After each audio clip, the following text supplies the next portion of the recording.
एक लंबे गैप के बाद आप और हम मिल रहे हैं। मुझे याद है कि हमारा 11th का जो लास्ट टॉपिक था वो जनवरी लास्ट में कंप्लीट हो गया था और उसके बाद फिर हमें 15 मार्च से अपना बैच स्टार्ट करना था 12th का। लेकिन जैसे आप सबको पता है कि इस कोरोना ने सबको रुलाया हुआ है और सब इससे परेशान हैं और उसी वजह से स्कूल भी आपके ऑफ चल रहे हैं और हमारी ऑफलाइन क्लास भी ऑफ चल रही है। लेकिन हमने उसका जो हल निकाला है वो ये है कि हम ऑनलाइन क्लास शुरू कर रहे हैं 12th की। और उसमें क्या होगा कि बिल्कुल आप you will feel as in the class, बिल्कुल आपको इस जगह हम क्लास में बैठे पढ़ रहे हैं, उसी पैटर्न से हम पढ़ाने की कोशिश करेंगे। और ये भी ध्यान रखेंगे कि जो आपकी प्रॉब्लम्स आएंगी उनको कैसे सॉल्व किया जाए, उसके लिए डाउट सेशन रखा जाएगा। मैं बता दूं आपको कि 11th में हमने 22 लेसन पढ़े हैं, है ना, 22 लेसन, जबकि 12th में 16 लेसन हैं। तो कंपैरेटिवली 12th का सिलेबस 11th थोड़ा सा कम है, लेकिन कुछ टॉपिक इतने अच्छे हैं कि आपको उनको पढ़ने के बाद काफी इंटरेस्ट भी आएगा और वो वेटेज वाले लेसन भी हैं। जेनेटिक्स है, बायोटेक्नोलॉजी है, इकोलॉजी है, रिप्रोडक्शन है, इवोल्यूशन है, जेनेटिक्स है।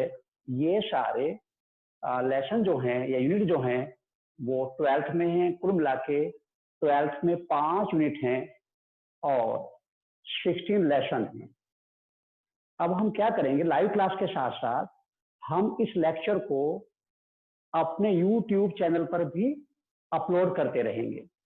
तो पहले आप क्लास को लाइव लेंगे और उसके बाद फिर अगर कहीं लगता है कि कहीं कुछ थोड़ा बहुत कंफ्यूजन है या कहीं आपको लग रहा है कि उसमें कोई चीज आपकी छूट गई, आपकी उस टाइम कंसंट्रेशन नहीं थी क्लास पर, तो आप उसे YouTube चैनल पर जाकर दोबारा उसे उस पार्ट को आप रिवाइव कर लेंगे। साथ ही साथ मैं हर लेसन का जो आपको क्लास के साथ साथ उसकी PDF file, written content, written document भेजता रहूंगा ताकि आप उसको लर्न भी करते रहें। और जैसा आप पता है कि जो हमारा कंटेंट है, शीट्स हैं, उसमें एक परफेक्ट कंटेंट है और वो परफेक्ट कंटेंट मतलब है कि मैं हमेशा ये कंप्रोमाइज आपसे प्रॉमिस कर रहा हूं कि बोर्ड का कोई क्वेश्चन बाहर नहीं आएगा और नीट का कोई क्वेश्चन उस शीट से बाहर नहीं होगा। अब 12th में जब आप 11th में आए थे तो एक बचपना ज्यादा था आपका, बस ये था कि डॉक्टर बनना है। उसमें उतनी डेप्थ नहीं थी, कैसे बनना है, क्या करना है, वो उस टाइम नहीं थी। क्योंकि 10th के बाद एकदम 11th ऐसा लगता है जैसे हम बड़ी क्लास में आ गए हों और बच्चा अपने आप को बड़ा समझ लगता है। लेकिन 11th जैसे आगे बढ़ती है, धीरे धीरे आप में वो डेप्थ आती चली गई जो एक नीट के स्टूडेंट्स को चाहिए होती है।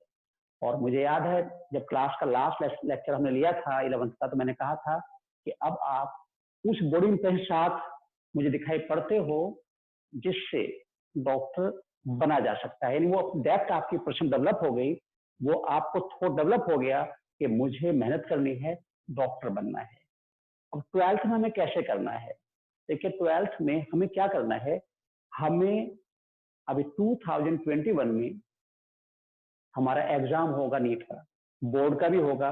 12th में 2 आपको एग्जाम देने हैं, एक बोर्ड का भी देना है और नीट का भी देना है। तो बोर्ड का तो आप 12th करते रहोगे, इसमें कोई दिक्कत नहीं आएगी, लेकिन नीट में 11th भी आएगा। तो हमेशा मैं सजेस्ट करता हूं कि आपको 2 तरह से अपनी स्टडी मैनेज करनी है, करंट प्लस पास्ट।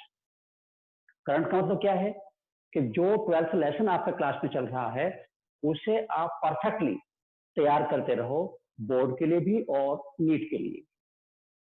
इससे क्या, इसको कैसे कंफर्म करोगे हम बोर्ड के लिए हम कर रहे हैं या नीट के लिए हम कर पा रहे हैं नहीं कर पा रहे हैं? तो जैसे लेसन खत्म होता है तो जो बोर्ड के क्वेश्चन उस लेसन के आए हुए हैं आप उनको एक बार पढ़ के देखो, और लगता है ये क्वेश्चन मैं कर लूंगा या मुझे पकड़ में नहीं आ रहा है तो फिर आप अपने जो टीचर हैं, मैं बायो मुझसे कंसल्ट करोगे, और जो बाकी सब्जेक्ट कंसर्निंग टीचर हैं उनसे कहोगे सर इसमें मुझे समझ नहीं आ रहा कि मैं क्या लिखूं, कितना लिखूं। तो आप जो बोर्ड के क्वेश्चन हैं पिछले साल के आए हुए या कोई सैंपल पेपर कुछ भी ले सकते हो आप, तो उनको आप करके देखोगे। साथ ही साथ आपको अपने पास एक अच्छी ऑब्जेक्टिव बुक रखनी है लेसन वाइज, जिसमें भले क्वेश्चन कम हो लेकिन क्वेश्चन की क्वालिटी अच्छी हो। I never prefer the number of questions. I always prefer the quality of questions. तो अच्छे में उसको आपको प्रेफर कर दूंगा, आपको मैं एडवाइस कर दूंगा कि आपको कौन सी बुक लेनी है। अब उसके बाद लेसन के बाद आपने बोर्ड को देख लिया क्वेश्चन लगा के उनको पढ़ के, उसके ठीक बाद आप जो आपके अभी बुक की मैं बात कर रहा हूँ उस लेसन के जो क्वेश्चन हैं जो नीट पैटर्न पे हैं, ऑब्जेक्टिव हैं, आप उन्हें सॉल्व करो। और जो सॉल्व नहीं होगा, जो क्वेश्चन आपको समझ में नहीं आएगा, उसको फिर टीचर से कंसल्ट करना है। साथ ही साथ आप जो 11th का टॉपिक है साइड बाय साइड उसे लेके चलना है। तो करंट टॉपिक 12th का और पास्ट टॉपिक 11th का, अगर आपने 12th के साथ साथ 11th को भी संभाल रखा तो ये मैं आपसे प्रॉमिस कर रहा हूं कि 12th के साथ सिलेक्शन हो जाएगा। क्योंकि 12th तो आपकी बढ़िया रहेगी बोर्ड की पॉइंट ऑफ व्यू से भी, क्योंकि आप करंटली पढ़ रहे होगे। अब जब आपका बोर्ड का एग्जाम होगा पूरा सिलेबस आप 12th तैयार करके जाओगे। बची बात 11th की। हालांकि बोर्ड के और नीट के बीच में लगभग 45 डेज के आसपास टाइम मिलता है, और उस टाइम में और जो आपको भी मैं कह रहा हूँ प्रेजेंट टाइम में आपको 11th को संभालना। अगर इस तरह से हम करेंगे तो फिर हमें मुझे लगता है कोई दिक्कत नहीं आने वाली है। और जब आप एक स्ट्रेटेजी के साथ पढ़ते हो, टाइम टेबल के साथ पढ़ते हो, तो फिर कम टाइम में हम ज्यादा रिजल्ट ले जाते हैं। मुझे तो अच्छा लग रहा है कि मेरे सारे स्टूडेंट्स के किसी के व्हाट्सएप मैसेज आ रहा है, कोई डायरेक्ट फोन कर रहा है कि सर हमें भी तुरंत क्लास शुरू कर दो, हम ज्यादा पढ़ पाएंगे, अब हमारे पास टाइम है। तब भी मैंने आपको रेस्पॉन्ड किया था, फिलहाल क्लास स्टार्ट होने तक आप 11th को संभाल लो। जो टाइम है आपका, आप तो 12th तो कर ही लोगे, लेकिन 11th को जितना अपने साथ दोबारा से उस अंदर ले लोगे उतना ही आपको नीट के लिए आसानी हो जाएगी। तो ठीक देख, अब वो बात पुरानी हो गई क्योंकि आज हमारी 12th की क्लास भी शुरू हो रही है, और ये बिल्कुल लेसन वाइज चलेंगे। First lesson, second lesson, third lesson कोई कट नहीं करेंगे, ठीक है। अब मुझे उम्मीद है कि आप इन बातों को फॉलो करोगे और एक टाइम टेबल बना के आपके पास टाइम परफेक्ट है और उसको पूरा यूटिलाइजेशन करोगे। देखिए, हमेशा एक अच्छा जो इंसान है वो निगेटिव में ढूंढता है पॉजिटिव, और तभी वो सेटिस्फाई हो सकता है। अगर हम निगेटिव ढूंढते रहेंगे तो हम डिप्रेशन चले जाएंगे, परेशान हो जाएंगे और हर चीज बोझ वाली लगने लगे।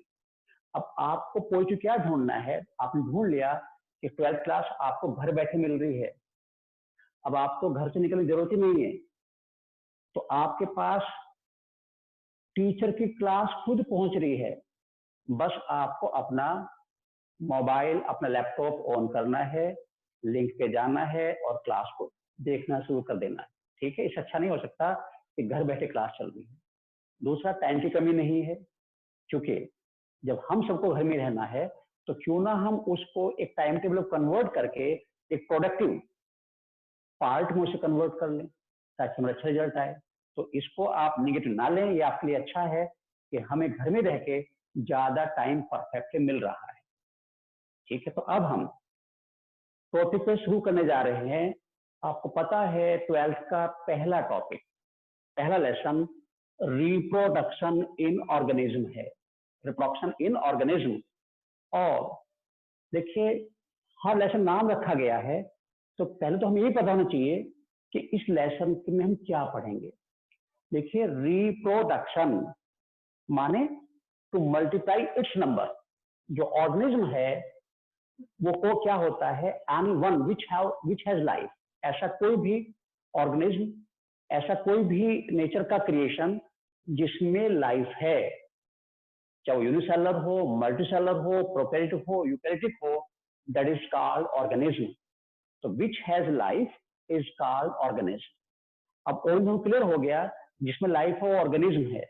दूसरा, रिप्रोडक्शन मतलब क्या हुआ? टू मल्टीप्लाई इट्स नंबर, अपना नंबर बढ़ाना, अपने जैसे जो ऑर्गेनिज्म हैं उनको पैदा करते रहना।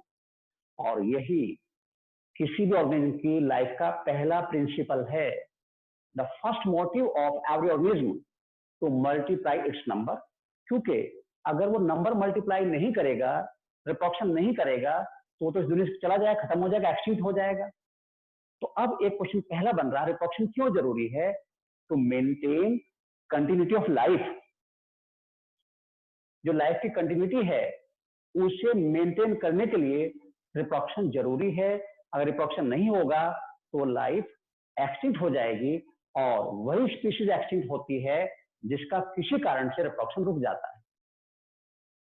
तो reproduction to multiply number and organism means which has life is called organism. ठीक है, तो लेसन का एक जो टाइटल है उसका क्या मतलब हमें समझ में आ गया भाई कि ऑर्गेनिज्म लाइफ वाला है और रिप्रोडक्शन करके अब नंबर बढ़ाएगा। अब दूसरा देखिए, एक वर्ड आप जानो, लाइफ स्पैन। लाइफ स्पैन क्या है? सबसे पहले हम बात करें लाइफ स्पैन की। देखिए, लाइफ स्पैन का मतलब होता है, ये पहले ही स्टेटमेंट स्टार्ट होता है एनसीईआरटी का, the period from birth to natural death. Birth से लेकर जो नेचुरल डेथ है उसका जो टाइम है, that is called life span. Birth हुआ और नेचुरल डेथ हुई, और नेचुरल डेथ बर्थ से लेकर जो वहां तक का टाइम पीरियड आया उसको हमने नाम दिया, दैट वी कॉल्ड, उसको हम बोलते हैं लाइफ स्पैन। अब यहाँ पे नेचुरल डेथ से मतलब क्या है? अब मैं एक एग्जांपल दे रहा हूं आपको। आप स्कूल से घर आए और आती मम्मी ने कहा कि बेटा जो कोने वाले अंकल है ना, उनकी डेथ हो गई। मम्मी वो बाबा जी? अच्छा हाँ, वो तो बड़े बूढ़े थे। तो आपने उस पर कोई बहुत मतलब एक डीप रिएक्शन नहीं दिया, आपने सुपरफिशियल लिया कि हाँ बाबा जी थे, और आपने भी कहा मम्मी तो 80 साल के थे, चलो ठीक है। तो आपने उसको एक्सेप्ट कर लिया बिना किसी ग्लूम के, दुख के। लेकिन कुछ दिन बाद आपको आंटी ने बताया, आप अभी घर पहुंचे नहीं थे, कि बेटा जो है ना वो पड़ोस वाले अंकल, उनके बेटे डेथ हो गई। तो आप कि आंटी वो उन भैया की, वो तो अभी 24 साल के ही थे। आज आप बहुत सरप्राइज, बहुत दुखी हो, और आप मम्मी को बता रहे मम्मी ये तो ऐसा हो गया, क्योंकि आज जो डेथ हुई है वो नेचुरल नहीं है। हमने सभी स्पीशीज को स्टडी किया और हमने देखा कि एक स्टेज आने पर उसकी डेथ होनी है। ठीक है, और उसको हमने, अगर मैं आपको ये कहूं कि वही वो 100 साल के बाबा जी थे तो वो मिले थे मुझे, तो आपको हाँ, और 100 साल सुनने लगेगा ऐसे कम ही है कि सर बहुत कम है 100 साल वाले। फिर एक दिन मैंने कहा कि एक 500 साल के बाबा जी बैठे हुए बाहर, आप कहोगे ऐसा हो ही नहीं सकता, क्योंकि आपके दिमाग में ये सेट हो चुका कि इंसान इतनी लाइफ हो ही नहीं सकती। ठीक है, तो हमने एक डिफरेंट स्टडी के बेस पर हर स्पीशीज का एक life span, expected life decide कर रखी है, जिसको हम लाइफ स्पैन की फॉर्म में बोल सकते हैं, और वो हर स्पीशीज की अलग अलग है। ठीक है, तो लाइफ स्पैन जो है वो बर्थ से लेकर नेचुरल डेथ तक का टाइम है। अब यहां पर 2 पॉइंट आप समझिए। देखिए, life span does not correlate, ये हम चलेंगे नीट की तरफ, life span does not correlate to the body size. जो बॉडी का साइज है उससे लाइफ स्पैन का कोई कोरिलेशन नहीं है। ऐसा नहीं है कि जो बड़ा एनिमल है, बड़ा ऑर्गेनिज्म है, उसका लाइफ स्पैन ज्यादा होगा, छोटे कम होगा, या छोटे का ज्यादा बड़े कम होगा। इसके लिए कोई रिवर्स और इनवर्स की कोई रिलेशनशिप नहीं है। ठीक है, अब मैं एग्जांपल दे रहा हूं। देखिए, एक क्रो है और एक पैरट है, तो लगभग दोनों सेमी साइज के हैं, क्रो और पैरट। अब जो पैरट है उसका लाइफ स्पैन 140 ईयर्स का है।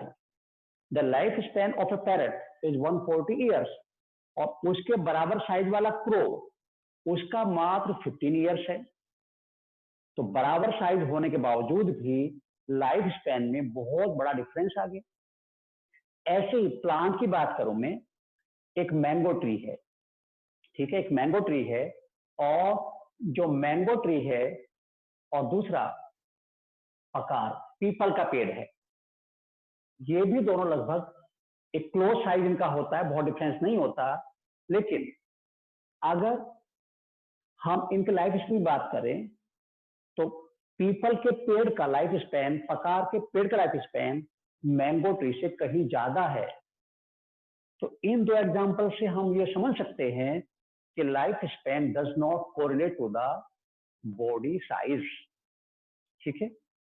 अब हमारे पास बहुत सारे ऑर्गेनिज्म हैं जिनका लाइफ स्पैन हम जान सकते हैं, जानना है, याद करना है।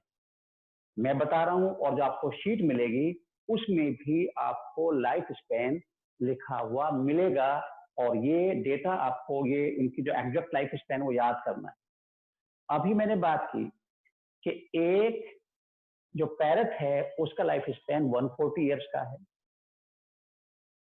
क्रो का 15 ईयर्स का है।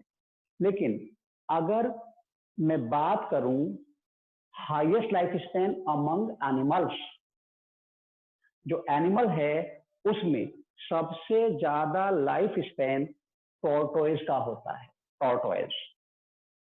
हालांकि जो आपकी रजिस्टर कॉपी होती हैं उनके पीछे कुछ चटपटे डेटा लिखे होते हैं, वो ऑथेंटिक नहीं होते। तो उसमें तो 304 साल लिखे होते हैं, लेकिन टॉर्टोइज का लाइफ स्पैन 100 ईयर्स लेकर 150 ईयर्स तक का हो सकता है, जो एनिमल में हाईएस्ट। तो हाईएस्ट किसका हुआ? टॉर्टोइज का हुआ। और कितना हुआ? ये हुआ 100 से 150 ईयर्स। और सेकंड हाईएस्ट पैरट का होता है। देखिए पैरट कितना अच्छा हो गया, हमें याद करना पड़ेगा, वैसे भी अच्छा लगता है, बर्ड्स है और घरों में हम इसे पाल सकते हैं, और इसकी आवाज बड़ी अच्छी लगती है। जैसा आप चाहते हो ऐसा बोलने की कोशिश करता है, ऐसा लोग मानते हैं, मैंने हाँ उसे हाँ कह रहा हूं। अब तो हमें पता चल गया कि हाईएस्ट एनिमल्स में किसका है, तो वो हमें पता चला वो है टॉर्टोइज का, 100 to 150 ईयर्स। उसके बाद सेकंड हाईएस्ट पैरट का है। लेकिन क्या आप ये भी जानना चाहोगे कि सबसे कम लाइफ स्पैन किसका है एनिमल्स में? तो देखिए सबसे कम लाइफ स्पैन एनिमल्स में मे फ्लाई का है। मे फ्लाई जो एक इंसेक्ट है जो मात्र 1 दिन का है, इससे ज्यादा कम तो हो नहीं सकता। तो minimum life span among animals is of May fly, वो मे फ्लाई का है। अब इसके बाद हम और बात करें, देखिए एलिफेंट कितना बड़ा है। आपको लगता है कि एलिफेंट जो है वो काफी बड़ा है, इसका लाइफ स्पैन बहुत होना चाहिए, लेकिन एक एलिफेंट लाइफ स्पैन वो 60 to 90 ईयर्स का होता है। अब देखिए लाइफ स्पैन थोड़ी वेरिएशन हो सकती है, हालांकि हमारी कोशिश यही रहेगी अब, क्योंकि हम वही डेटा यूज करें जो एनसीईआरटी का है, क्योंकि नीट में केवल एनसीईआरटी का जो डेटा है वही आंसर माना जाएगा। तो एलिफेंट का 60 to 90 ईयर्स का हो गया। अब एक इंसेक्ट है ये बहुत प्यारा है, और उसकी बात बहुत करते हो बटरफ्लाई की। जो बटरफ्लाई है कितनी सुंदर होती है, उसका लाइफ स्पैन मात्र 2 वीक्स, 2 वीक या 15 दिन का होता है। उस 15 दिन में ही वो अपनी लाइफ के सारी फेज पूरा कर लेती है। एक और इंपॉर्टेंट इंसेक्ट है जिसका नाम लिख रहा हूं, ड्रोसोफिला। ड्रोसोफिला, इसका कॉमन नेम है फ्रूट फ्लाई। इसको हम फ्रूट फ्लाई बोलते हैं कॉमनली, फ्रूट फ्लाई। और फ्रूट फ्लाई हम इसलिए कह रहे हैं क्योंकि it prefer to eat the fruits, और स्पेशली बनाना फ्रूट। जब हम जेनेटिक्स पढ़ेंगे तो वहां पर हम इस डिटेल जानेंगे, और वहां पर हम ये कहेंगे कि इसको हम सिंथेटिक फ्रूट पल्प पर भी पाल सकते हैं, और बहुत डिटेल पढ़नी पड़ेगी और क्वेश्चन इंपॉर्टेंट बन जाएगा। तो फिलहाल ड्रोसोफिला, जिसका कॉमन नेम फ्रूट फ्लाई है, बनाना फ्रूट को प्रेफर करती है। आप अपने घर पर इसको पाल सकते हो। जो घर में केले आते हैं उसका फ्लैश तो आप गूदा तो आप खाओ, जो छिलके हैं उनको कहीं ऐसी छायादार जगह रखो जहां थोड़ी मॉइस्चर हो, या उन पर थोड़ा पानी डाल दो, सूखे ना हो। तो 2-3 दिन बाद आपको वहां पर एक छोटी मच्छर जैसी मक्खी दिखाई देगी। जो मच्छर नहीं है वो फ्रूट फ्लाई। इसका लाइफ स्पैन 1 मंथ या 4 वीक का होता है या 30 दिन का होता है। तो 1 मंथ एक ही बात है, 30 दिन उसी को हम बोल रहे हैं, या 4 वीक्स उसे हम बोल सकते हैं। तो अभी तक हमें क्लियर हुआ कि हम कुछ लाइफ स्पैन की बात कर रहे हैं और उनमें से हमने जान लिया एलिफेंट कितना है। हमने ये भी जान लिया कि जो क्रो है उसका मात्र 15 दिन का है, और जो क्रोकोडाइल है, आप देखो पानी में क्रोकोडाइल रहता है, इसका 60 ईयर्स का है। क्रोकोडाइल का 60 ईयर्स का है। तो आप प्लांट की तरफ में जाऊं तो आप देखते हो कि आप अपने घर में, अपने गार्डन में रोज प्लांट लगाते हो। रोज प्लांट का लाइफ स्पैन 5 to 7 ईयर्स का है, 5 से 7 साल का है। ठीक है। अब और बात करें, जो राइस है उसका लाइफ स्पैन 4 to 5 मंथ्स का है, 4 to 5 मंथ का है। और हम ये भी जानते हैं कि जो काऊ है उसका लाइफ स्पैन 18 से 22 साल तक हो सकता है, 18 to 20 ईयर्स का हो सकता है। तो ऐसे ही कोई भी स्पीशीज आप ले लो, सबका अपना एक लाइफ स्पैन होता है। तो काऊ का 18-22 ईयर्स हो गया, और जो आप रोज प्लांट है उसका 5 to 7 ईयर्स हो गया। जो बनाना है, ये सब मैं इनसाइड वाले जो उसमें एग्जांपल दी उसकी बात कर रहा हूं। जो बनाना है इसका लाइफ स्पैन 25 ईयर्स तक का हो सकता है। बनाना का 25 ईयर्स तक का हो सकता है। और जो हॉर्स है इसका लाइफ स्पैन भी 60 ईयर्स तक हो सकता है। तो these are certain life span जो आपको याद करने ही है। तो अभी तो मैंने बोला है, जब आपको शीट मिलेगी उसको पीडीएफ फॉर्म में, तो ये सब डेटा वहां पर भी आपको मिलेगा। आप लर्न करें, मैं आपसे पूछता रहूंगा कि आप इसका बताएं, आप इसका बताएं, ताकि आप उसे याद करें। तो अभी तक हमारा केवल ये क्लियर हुआ कि लाइफ स्पैन क्या है और वो किस ऑर्गन का कितना है, वो जो और डिफरेंट ऑर्गेनिज्म है उसमें किसका कितना है वो क्लियर हुआ है। अब इसके बाद जो लाइफ स्पैन है उसमें 3 फेजेज होती हैं। Phases of life span, phases of life span. कोई भी लाइफ स्पैन हो उसमें 3 फेजेज होती हैं। और आम भाषा में घर में हम कई बार सुनते हैं कि भैया बचपना है, जवानी है, बुढ़ापा है। बस यही 3 फेज की हम बात करने वाले हैं कि कोई भी लाइफ स्पैन हो उसमें हम तो ये रफली ह्यूमन के लिए बात करें, बचपना बोलते हैं, जवानी बोलते हैं, बुढ़ापा बोलते हैं। लेकिन जब हम बात करेंगे सभी ऑर्गेनिज्म के लिए तो वो बात होगी 3 फेज कौन कौन सी हैं। तो every life span pass through 3 phases, वो 3 फेज से पास होती है। पहला है जुवेनाइल फेज, जिसे हम बच्चे वो जुवेनाइल फेज। देखिए जुवेनाइल वर्ड हम यूज कर सकते हैं एनिमल्स के लिए। तो जो हम जुवेनाइल फेज एनिमल्स के लिए बात कर रहे हैं, तो एनिमल की जो पहली फेज जुवेनाइल फेज है, और प्लांट में उसको हम बोलेंगे वेजिटेटिव फेज, वेजिटेटिव फेज। ये प्लांट्स बात एक ही है। तो लाइफ स्पैन में पहली फेज कौन सी होगी? पहली फेज है जुवेनाइल फेज और वेजिटेटिव फेज, मतलब एक है, एक एनिमल के लिए है, एक प्लांट के लिए है। सेकंड फेज होती है रिप्रोडक्टिव फेज। रिप्रोडक्टिव फेज, ठीक है। और थर्ड फेज है सेंसेंट फेज। तो सिंपल भाषा में ये बचपना है, ये जवानी है, ये बुढ़ापा है। अब juvenile phase is also known as growth phase. इसमें ग्रोथ होती है और जो ऑर्गेनिज्म है it is not capable for reproduction. अब जैसे आप रोज प्लांट लगाते हो, क्या लगाते ही उसमें रिप्रोडक्शन स्टार्ट हो जाता है? नहीं, आपको 1.5 साल इंतजार करना पड़ेगा। उस बीच में वो अपनी वेजिटेटिव फेज, ग्रोथ फेज पूरी कर लेगा और फिर उस पर फ्लावर आएगा। तो जैसे ही फ्लावर आना शुरू हुआ, आपको बर्ड दिखाई दी, तो इसका मतलब ये हुआ कि उसकी वेजिटेटिव फेज पूरी हो गई और रिप्रोडक्टिव फेज स्टार्ट हो गई। तो किसी भी प्लांट पर फर्स्ट टाइम जब फ्लावर अपेयर होता है, वो उसकी रिप्रोडक्टिव फेज की बिगिनिंग को रिप्रेजेंट करता है।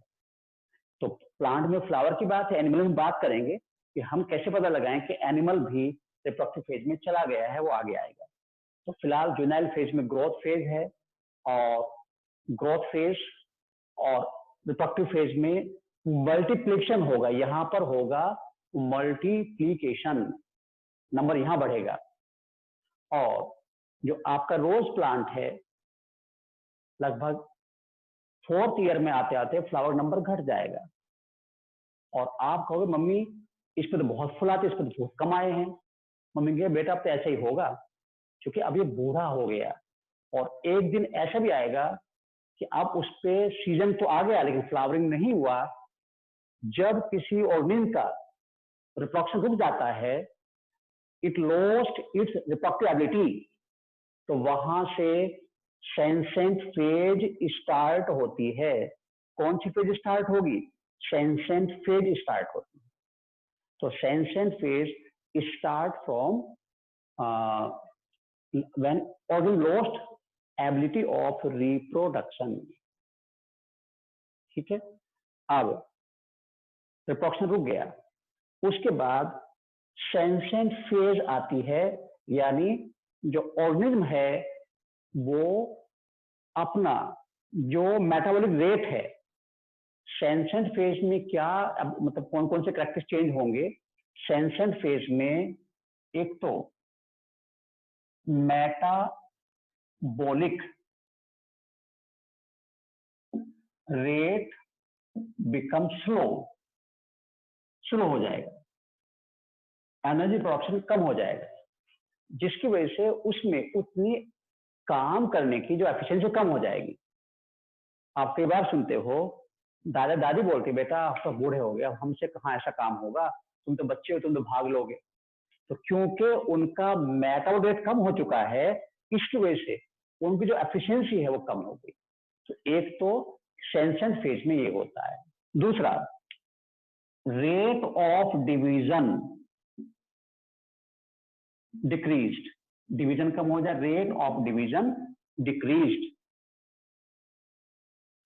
डिवीजन रेट कम हो जाएगा। अब जब डिवीजन रेट कम होगा तो इसमें जो रिपेयर है वो कम हो जाएगी, और डिवीजन रेट कम होने से जो इम्यून सिस्टम है वो भी वीक हो जाएगा, और धीरे धीरे मेटाबॉलिक रेट कम हो चला जाएगा, डिवीजन रेट और कम हो चला जाएगा, और फाइनली एक दिन डिवीजन होने रुक जाएंगे और मेटाबॉलिक रेट लगभग नील हो जाएगा, और अब नेचुरल डेथ हो जाएगी। तो natural death is the end of senescent phase.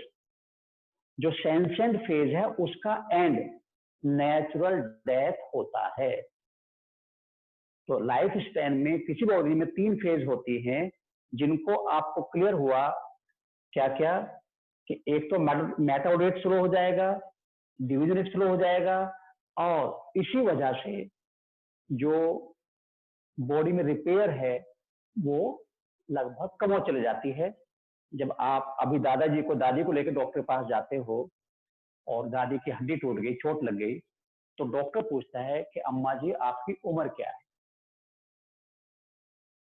अम्मा जी उम्र तो बताएंगे नहीं, वो दाएं बाएं कर देंगी। लेकिन डॉक्टर क्यों पूछ रहा है? उसे को जन्म पत्री नहीं बनानी, वो देखना चाहता है कि ये लाइफ स्पैन के किस फेज में है, रेस्पॉन्स कितना आएगा। और आप, दादी ने बोली, आप बोले तो डॉक्टर साहब इनकी तो 78 ईयर्स की एज है या 85 प्लस हो गई, तो क्या भैया आप कुछ नहीं कर सकते क्योंकि बॉडी का रेस्पॉन्स नहीं है, इसलिए एज पूछता है। तो सेंसेंट फेज जैसे जैसे आगे बढ़ती है वैसे वैसे ये दोनों एक्टिविटी घटती चली जाती हैं और एक दिन इनमें से कोई सी रुक जाती है and that result into natural death. अब एक बड़ा पॉइंट, जो स्टडी ऑफ एजिंग है, एज जो बढ़ती है, इसमें सेंसेंट फेज की बात कर रहा हूं, बुढ़ापे की बात कर रहा हूं। Study of ageing is called gerontology. Gerontology हमने अलग ब्रांच बना दी, जीरोंटोलॉजी। यानी एज बढ़ने के साथ साथ, एज बढ़ने के साथ साथ जो चेंजेस होती हैं मॉर्फोलॉजिकली, फिजियोलॉजिकली, एनाटॉमिकली, उनकी स्टडी हम इस ब्रांच में करते हैं जिसे बोलते हैं जीरोंटोलॉजी। अब मैं आपसे पूछना चाहता हूं जनरल समझाने के लिए कि भाई दो आदमी बैठे हैं, उनमें से एक 40 इयर्स का है और एक 70 इयर्स का है, कि क्या आप उन्हें देख के बता दो कौन सा 40 का कौन सा 70 का है? आप तुरंत कहोगे जी हाँ ये बाबा जी हैं और ये अंकल हैं, क्योंकि आप पता है कि 40 इयर्स की एज में चेंजेस तो आ चुके होंगे, पर 70 वाले तो बहुत कम होंगे, अभी वो उनके ब्रेन को फिर स्टार्ट हुआ होगा, उनमें रिंकल्स नहीं बने होंगे और उनमें जो बॉडी की फिजिक है वो काफी ठीक हो। तो यानी हमें पता है कि एक एज बढ़ने के साथ साथ बॉडी में चेंजेस आती हैं और उन चेंजेस की स्टडी कहलाती है जीरोंटोलॉजी। ठीक है, तो अब हमें भी जानना है, अब हम थोड़ी 2-3 पॉइंट नीट की बात करेंगे। All 3 phase of life span are genetically controlled. कौन जेनेटिकली कंट्रोल होती है? तीनों फेज जीन से रेगुलेट होती है और जो जीनोम किसी ऑर्गेनिज्म का है उसके अकॉर्डिंग उसका रेगुलेशन होता है। ठीक है, तो एक और पॉइंट बन गया कि life span with all 3 phases are genetically controlled. अब मैं और बताऊं जीन क्या करेगी, डिफरेंट फेज में जीन की वजह से डिफरेंट हॉर्मोन्स बनेंगे और वो हॉर्मोन इन तीनों फेज को रेगुलेट करते हैं। कंट्रोल अलग है, रेगुलेट अलग है, लेकिन अगर हमें हार्मोन और जीन दो में से एक सेलेक्ट करना पड़ जाए कि लाइफ स्पैन की 3 फेजेस कौन कंट्रोल करता है, तो हमारा जवाब जीन होगा। लेकिन मैं बता दूं कि इन डिफरेंट फेज के ट्रांजिशन में हार्मोनल चेंजेस होती है। जब जुवेनाइल फेज से रिप्रोडक्टिव फेज आएगी, हार्मोनल चेंजेस होगी। जब रिप्रोडक्टिव फेज से सेंसेंट फेज आएगी, हार्मोनल चेंजेस होगा। तो इन तीनों फेज के ट्रांजिशन में हार्मोनल चेंजेस होती है। ठीक है, अब हम अगली बात करें तो वो ये है कि ये बुढ़ापा आता क्यों है। अभी डरने की कोई बात नहीं है, अगर मैं बायोलॉजी की बात करूं तो थोड़ा डर लग सकता है। जवानी 30 साल तक ही है। 31 ईयर से जो पैरामीटर्स हैं वो थोड़ा डाउन होना शुरू हो जाते हैं। जो एफिशिएंसी आपकी 30 ईयर की एज पर है, 31 ईयर में वो 0.8% घट जाती है। पर चूंकि बहुत माइनर चेंज है वो तो आपको महसूस नहीं होगा। फिर 32 ईयर्स में 1.6% डिग्रेडेशन होगा एफिशिएंसी का, ओवरऑल एफिशिएंसी का। और 40 साल आते आते पापा ऑफिस से आएंगे और कहेंगे बेटा अब तो थकन सी होने लगी, और मम्मी डायलॉग मारेंगी कि हाँ अभी अपना जवान समझ रहे होगे, बच्चों से कंपेरिजन कर रहे हो। तो पापा बेचारे चुप हो जाएंगे, क्या कहेंगे। लेकिन मेरा समझाना ये था कि रियली में वो फेज अब 10 साल बाद वो अपरेंट हो गई, वो दिखाई देने लगी। फिजिक में भी, और जो मॉर्फोलॉजी उसमें भी दिखाई देने लगी। और आगे बढ़ेंगे और आगे बढ़ेंगे, और 50 साल बाद थोड़ा सा और दिक्कत करेंगे, पापा कहें बेटा जरा ये काम तो ही कर ले, जरा मैं थक गया। और 60 साल में गवर्नमेंट कहेगी घर बैठ जाओ, अब आपकी फिजिक, आपका मेंटल स्टेटस हमारे काम का नहीं रहा, आप में उतनी एफिशिएंसी नहीं है जो आप उतना काम कर सको जिसके अंदर आपको रखा हुआ। अब इसको एक कर कौन रहा है, एक बहुत बड़ा पॉइंट बता रहा हूं मैं आपको। देखिए, हमारा जो लाइसोसोम है,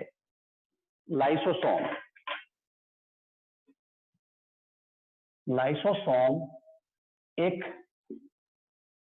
येलो ब्राउन पिगमेंट बनाता है। लाइसोसोम क्या प्रोड्यूस करे? लाइसोसोम, ये लाइसोसोम तो आपको पता ही है, सुसाइडल बैग है, और it release digestive enzyme. Lysosome produce a yellow brown substance, yellow brown substance, जिसको हम बोलते हैं लिपोफस्चिन। ये नाम है उसका, जो लिपोफस्चिन, ये वो पिगमेंट है, येलो ब्राउन पिगमेंट है जो हमारा लाइसोसोम बनाता है। और सच्चाई तो ये है कि ये जिस स्टेज से बनना शुरू हो जाता है, वहीं से जो हमारी एफिशिएंसी है वो घटनी शुरू हो जाती है। तो मैंने जो कहा 31, तो लगभग उस एज से बनना शुरू हो जाता है। और ये एक लिपिड फैट का डेरिवेटिव है। लिपोफस्चिन इज ए लिपिड डेरिवेटिव। और बड़ी बात यह है कि बनने के बाद हमारी बॉडी अपने आप इसको डिस्ट्रॉय नहीं कर सकती, इसलिए लिपोफस्चिन जो बन गया, धीरे धीरे उसका अमाउंट बढ़ता जाता है। और ये लिपोफस्चिन जो हमारी मेटाबॉलिज्म है, हमारा डिवीजन है, उसको इंटरफियर करने लगता है। तो बुढ़ापे की जड़ जो है वो लिपोफस्चिन है।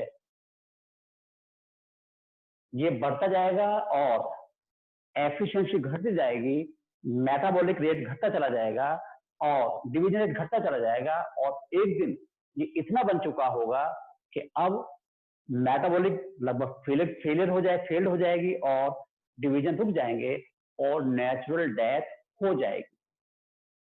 अब आप ये भी जान सकते हो, जो फैटी लोग हैं उनमें ये ज्यादा बनता है, जो थिन बिल्ड वाले हैं उनमें कम बनता है। इसलिए फैटी लोगों पर, जो मोटे लोग हैं उनमें एडल्टनेस, बुढ़ापा थोड़ा जल्दी दिखाई देने लगता है, और जो थिन बिल्ड के हैं उनमें, जिनमें फैट कम है, उनमें जो एडल्टनेस करेक्टर हैं वो थोड़ा देर से दिखाई पड़ते हैं, देर से आते हैं। तो लिपोफस्चिन का भेद हमें क्लियर हो गया। लाइसोसोम बनाता है, फैट डेरिवेटिव है, और हमारी बॉडी में नेचुरली कोई एंजाइम, कोई केमिकल नहीं है जो इसको डिग्रेड कर सके। और अभी तो सच्चाई ये है कि हम बाहर से भी कोई ऐसा केमिकल, कोई ऐसा एंजाइम इंड्यूस नहीं कर सकते जो इसको डाइजेस्ट या चेंज कर सके। हाँ, research are going on, research चल रही है, और जिस दिन हम उस केमिकल को डेवलप कर लेंगे जो इसको डिग्रेड कर दे, इसको खत्म कर दे, तो उसको लेने के बाद बाबा जी कहेंगे कि देख बेटा, अब मैं फिर से जवान हो गया, बुढ़ापा खत्म हो जाएगा और फिर से इंसान यूथ महसूस करेगा। अभी अच्छा होगा बुरा होगा मैं नहीं कह सकता, लेकिन आपके टाइम तक ये चीजें मार्केट में आ चुकी होंगी, आप डॉक्टर बन चुके होंगे, और सैंपल का इंजेक्शन आएगा, आप पहले से अपने लगाओगे और कहोगे मैं फिर से जवान हूं, मैं बार बार जवान हूं। तो लिपोफस्चिन डिस्ट्रॉय करने के लिए हमारे पास रिसर्च चल रही है। अब ये तो एक अलग बात हो गई कि हम लिपोफस्चिन बात जान ली। तो अभी यहां तक कोई बड़ा पॉइंट नहीं आया, मैं थोड़ा रिकैप कर दूं। अभी तक हमने जाना है कि रिप्रोडक्शन नंबर मल्टीप्लाई करना होता है, ऑर्गेनिक वो है, इसमें लाइफ है, लाइफ स्पैन बर्थ से लेकर नेचुरल डेथ तक का टाइम पीरियड लाइफ स्पैन है, लाइफ स्पैन साइज से कोरिलेट नहीं होता, साइज को लेन देन नहीं होता, छोटे का ज्यादा हो, ज्यादा बड़े का कम भी हो सकता है। और हमें पता है कि डिफरेंट ऑर्गेनिज्म लाइफ स्पैन अलग अलग है, वो हमने कुछ डेटा आपको दिया है, बोला है मैंने, और उसको आपको याद करना है। उसके बाद मैंने कहा है कि लाइफ स्पैन में 3 फेज आती हैं, जिनको हम नाम दिया है जुवेनाइल फेज या वेजिटेटिव फेज। एक्चुअली एक ग्रोथ फेज थी, वो ग्रोथ फेज है, उसमें केवल ग्रोथ होती है। और उसके बाद रिप्रोडक्टिव फेज होती है, जिसमें नंबर मल्टीप्लाई होता है। तो एक प्लांट पर जब फ्लावर अपियर होता है, बड अपियर होती है, तो इसका मतलब क्या है कि वो ग्रोथ फेज से कन्वर्ट हो रहा है रिप्रोडक्टिव फेज में, क्योंकि किसी भी एंजियोस्पर्म प्लांट के रिप्रोडक्टिव ऑर्गन्स उसके फ्लावर में होते हैं। ये लेसन में पढ़ेंगे, नेक्स्ट लेसन में सब चीजें आएंगी। अब उसके बाद हमने जाना कि जो 3 फेज ऑफ लाइफ स्पैन है, उनका जो ट्रांजिशनल पीरियड आएगा, वो एक से दूसरे में कन्वर्ट होगी, वहां पर हार्मोनल चेंज होगा। और ये हार्मोन की change is under control of our genes. वो एक जेनेटिक टाइम टेबल होता है, उस टाइम टेबल अकॉर्डिंग वो जीन अपना काम करना शुरू कर देती है, और फिर उसके अकॉर्डिंग कोई हार्मोन नया बनेगा या पुराना बनना बंद हो जाएगा, या अमाउंट चेंज होगा, और उससे चेंजेस अपीयर हो जाएंगे। क्लियर। अब इसके बाद हमने भी जाने कि जीरोंटोलॉजी किसकी स्टडी है? ओल्ड एज की। और ओल्ड एज का बड़ा कारण क्या है? लिपोफस्चिन है। ओल्ड एज में 2 चेंज क्या आएंगी? Slow down of metabolism and slow down of rate of division. ये नीट और बोर्ड दोनों का साथ साथ कॉम्बिनेशन चल रहा है। नीट बोर्ड से अलग नहीं है। याद कर लिया तो बोर्ड हो गया, और याद करने के साथ समझ भी लिया तो नीट हो गया। इतना डिफरेंस है बस। तो रटना नहीं है, समझना है, चीजों को पकड़ना है, और हम आपके साथ हैं। जहां भी आपको लगे कि मुझे यहां पर अटकन हो रही है, तो आप तुरंत कांटेक्ट करें।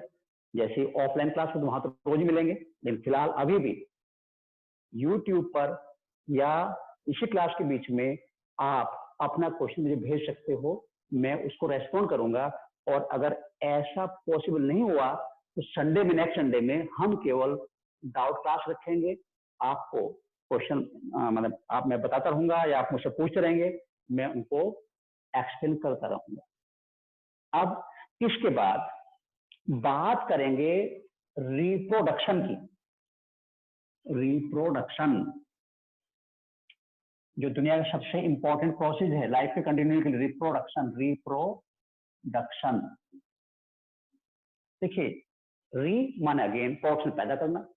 जो बार बार ऑर्गेनिज्म अपने जैसे ऑफस्प्रिंग या ऑर्गेनिज्म को बर्थ करता है, प्रोड्यूस करता है, वही रिप्रोडक्शन है। तो किसी ऑर्गेनिज्म की वो एबिलिटी जिसके थ्रू वो अपने जैसे जो ऑर्गेनिज्म है उनको प्रोड्यूस करता रहता है, वो उसका रिप्रोडक्शन है। That is called its reproduction. ठीक है। अब ये अच्छी बात है, आप देखते हो कि आपने कोई मतलब प्लांट लगाया, फ्लावर बना, उससे सीड्स बने, उससे नई स्पीशीज चलेगी। आपके यहाँ कोई गाय है, उसको काफ हुआ, उससे नहीं चलता रहेगा। और याद देखिए, तब चलता आ रहा है जब से फर्स्ट लाइफ अपियर हुई है, तब से लेकर आज तक रिप्रोडक्शन चलता जा रहा है। अब एक और पॉइंट, जो रिप्रोडक्शन है, इट इज बेस्ड ऑन, जो रिप्रोडक्शन होता है it is based on 3 factors. बड़ा पॉइंट है, reproduction based on 3 factors. Number 1, habitat of organism, वो कहाँ रहता है, उसकी हैबिटेट क्या है, एक तो इस पर डिपेंड करता है। दूसरा, फिजियोलॉजी, फिजियोलॉजी ऑफ ऑर्गेनिज्म। ये तीनों पॉइंट आपको याद रखने हैं। Physiology of organism. नंबर 3 है सम अदर फैक्टर्स। इसमें क्या होना आएंगे? Some other factors. तो रिप्रोडक्शन के लिए ये 3 फैक्टर रेस्पॉन्सिबल है। हैबिटेट ऑफ ऑर्गेनिज्म, वो पानी में रहता है, लैंड पे रहता है, बरो बना के रहता है या ट्री पे रहता है, वो उसकी हैबिटेट है। और दूसरा उसकी जो फिजियोलॉजी है उस हुई या नहीं है उसकी बात आएगी कि उसकी फिजियोलॉजी, जो बॉडी के ऑर्गन्स हैं वो कैसे काम कर रहे हैं, हार्मोन बना रहे हैं नहीं बना रहे हैं, वो आएगा। और सम अदर फैक्टर्स में याद रखिए न्यूट्रिशन और टेम्परेचर आता है। न्यूट्रिशन एंड टेम्परेचर, एक और बड़ा पॉइंट मैं आपको बता रहा हूं, न्यूट्रिशन एंड टेम्परेचर एक्सेट्रा और भी हो सकते हैं। टेम्परेचर ईटीसी या एनिमीज हो सकते हैं। अगर ये रैट है, रैट का एक बरो है और उसके आसपास, उस बरो के आसपास कैट्स हैं, तो रैट रिप्रोडक्शन नहीं करेगा, क्योंकि लाइफ का सबसे पहला मोटिव सर्वाइवल है, अपने बचाना है। तो जो रिप्रोडक्शन है एक्चुअली वो एक फेवरेबल कंडीशन का खेल है। अगर कंडीशन फेवरेबल है, उसको न्यूट्रिशन प्रॉपर मिल रहा है, भूखे पेट या भूखी सेल डिवीजन नहीं करेगी, और बिना डिवीजन रिप्रोडक्शन हो नहीं सकता, क्योंकि essential part of reproduction is division. और मैं कहूंगा कुछ ऑर्गेनिज्म में तो सेल डिवीजन ही रिप्रोडक्शन है। जो यूनिसेलुलर ऑर्गेनिज्म है उनमें सेल डिवीजन ही रिप्रोडक्शन है। 1 से 2 सेल बनी, रिप्रोडक्शन हो गया। तो रिप्रोडक्शन जो है वो डायरेक्टली कोरिलेट होगा डिवीजन से। तो अब एक न्यूट्रिशन हो गया, टेम्परेचर हो गया। अगर टेम्परेचर कम ज्यादा होता है तो उससे जो रिप्रोडक्शन की एफिशिएंसी वो अफेक्ट होती है। तो हैबिटेट अफेक्ट करेगी, दूसरा फिजियोलॉजी अफेक्ट करेगी, और कुछ जो एडिशनल फैक्टर हैं उनमें न्यूट्रिशन, टेम्परेचर एक्सेट्रा, ये 3 फैक्टर नेसेसरी हैं। इनका परफेक्शन होना, इनका एक ऑप्टिमम लेवल पर होना, रिप्रोडक्शन की जो एफिशिएंसी है उसको मेंटेन करने की जरूरत है। अब देखिए जो रिप्रोडक्शन है वो 2 मेथड से होता है, यानी टाइप्स ऑफ रिप्रोडक्शन। हमारी बात होगी यहां पर डिफरेंस आता है, हालांकि आप 10th में पढ़ा था एसेक्सुअल एंड सेक्सुअल रिप्रोडक्शन। इनमें टाइप्स की बात करूं, types of reproduction.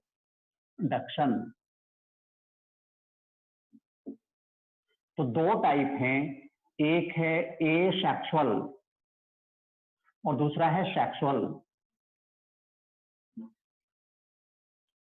Asexual and sexual. अब इनमें कंट्रास्टिंग फॉर्म में हम इनकी स्टडी करेंगे तो डिफरेंस क्लियर हो जाएंगे और हमें इनको समझने में आसानी रहेगी। अब अगर सिंगल पेरेंट, एक ही पेरेंट, उसे मेल फीमेल नहीं, single parent is capable to give rise birth to new organism, that is called asexual reproduction. इसमें दोनों चाहिए, मेल फीमेल नहीं चाहिए। तो ये क्या है, यूनिपेरेंटल है, इट इज यूनिपेरेंटल, यूनिपेरेंटल, ठीक है। एक ही पेरेंट से होता है, 2 की जरूरत नहीं है। और ये बाई पेरेंटल है, बाई पेरेंटल। लेकिन थोड़ा सा मैं इस पॉइंट लिखते हुए खुश नहीं हूं, क्योंकि जो बाइसेक्सुअल ऑर्गेनिज्म हैं, जो बाइसेक्सुअल हैं, जो एक ऑर्गेनिज्म स्पर्म ओवा बनाता है, तो वहां तो बाई पेरेंटल नहीं, एक ही होता है। फिर भी जो हम जनरली ब्रॉड लेवल पर बोलते हैं बाई पेरेंटल, ठीक है। It is not applicable, this word is not applicable for bisexual organism. तो एक ब्रॉडली हमने कहा कि एक यूनिपेरेंटल है और एक बाइपेरेंटल। दूसरा जो एसेक्सुअल है, इसमें गैमेट्स नहीं बनते, नो गैमेट फॉर्मेशन, गैमेट बनेंगे नहीं, नो गैमेट, गैमेट नहीं बनते। और यहां गैमेट फॉर्मेशन होगी, गैमेट्स आर प्रोड्यूस्ड, गैमेट बनेंगे। अब याद रखें, गैमेट्स बनाने के लिए डिवीजन मियोसिस होगा, क्योंकि यहां पर गैमेट नहीं बन रहे हैं तो no meiosis division. Meiosis division asexual में नहीं होता और यहां पर मियोसिस डिवीजन होगा। मियोसिस डिवीजन तो यहां नहीं होता, वहां पर होता है। अब और क्या डिफरेंस है? देखिए, एसेक्सुअल में ना तो गैमेट बनते और ना ही फर्टिलाइजेशन होता, क्योंकि गैमेट का फ्यूजन ही फर्टिलाइजेशन है। यहां तो गैमेट नहीं बनते तो नो फर्टिलाइजेशन, और यहां पर होगा फर्टिलाइजेशन।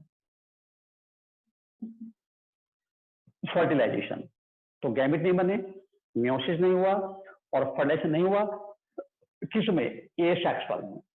ठीक है। अब जो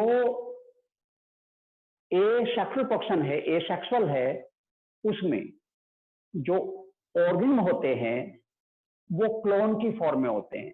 तो result is clone formation. Asexual क्या है? Clone formation. Clone formation.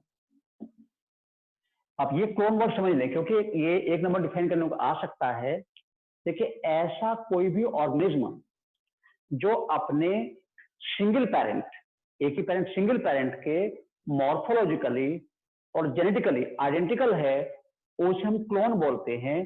तो जो इस रिप्रोडक्शन पैदा होंगे, मेंबर बनेंगे, वो जिससे पैदा हुए हैं मॉर्फोलॉजिकली भी, बाहर देखने में भी, और जेनेटिकली भी बिल्कुल उस जैसे होंगे, अंतर नहीं होगा। दूसरा, यहां पर होंगे वेरिएंट, उनमें अंतर होगा। जो पैदा होंगे सेक्सुअल पर्सन से, they are not the exact copy of their parents, उनकी एग्जैक्ट कॉपी नहीं है, उनमें अंतर है। अब क्लोन क्लियर हो गया कि clone is the result of A sexual reproduction. और यह भी याद रखना पड़ेगा आपको, मैंने लिखा नहीं यहाँ पे, कि जब रिप्रोडक्शन ए सेक्सुअल होता है तो उसमें केवल माइटोटिक डिवीजन होता है। माइटोटिक डिवीजन तो पूरा ए sexual production based on mitotic division, not meiosis. ये केवल माइटोटिक होगा, और क्लोन जब बनेंगे तो वो माइटोटिक डिवीजन की वजह से ही बनेंगे। दूसरा, क्योंकि इसमें कोई चेंज होने की संभावना नहीं है, यहां पर कोई चेंज नहीं हो रहा है, इसलिए हम ये कहेंगे कि वे ऑर्गेनिज्म जो ए सेक्सुअल प्रोडक्शन प्रोड्यूस हो रहे हैं वो बेटर अडैप्टेड नहीं होते, are not better adapted to environment. अगर चेंज होगी तो उनमें कोई चेंज होगा नहीं, तो उनमें अडेप्टेशन अफेक्ट हो सकती है। और क्योंकि इनमें वेरिएशन आती हैं, चेंज होती है, इसलिए अगर कोई चेंज हुई एनवायरनमेंट में, ये उसके अकॉर्डिंग अपने आप को चेंज कर लेते हैं, तो बेटर अडेप्टेड।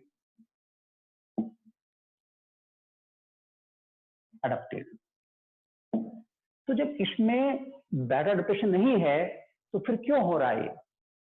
इसलिए हो रहा है, ये सिंपल एंड फास्ट है। कैसा है? Simple and fast. Simple and fast है, और ये कॉम्प्लेक्स एंड स्लो है। कॉम्प्लेक्स एंड स्लो है। अब देखिए, lower generally lower organism asexual और सेक्सुअल दोनों रिप्रोडक्शन परफॉर्म करते हैं, लेकिन जैसे जैसे हायर जो कॉम्प्लेक्सिटी बढ़ती जाती है, उसमें एसेक्सुअल कम होता चला जाता है और सेक्सुअल बढ़ता चला जाता है। और उसका रिजल्ट ये है कि vertebrate only perform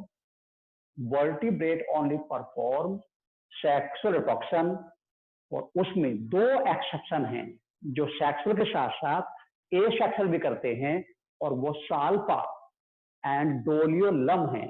salpa and Doliolum ऐसे वर्टिब्रेट्स हैं, ऐसे कोऑर्डिनेट्स हैं जिनमें वर्टिब्रेट ऐसे कोऑर्डिनेट्स हैं जिनमें एसेक्सुअल भी होता है।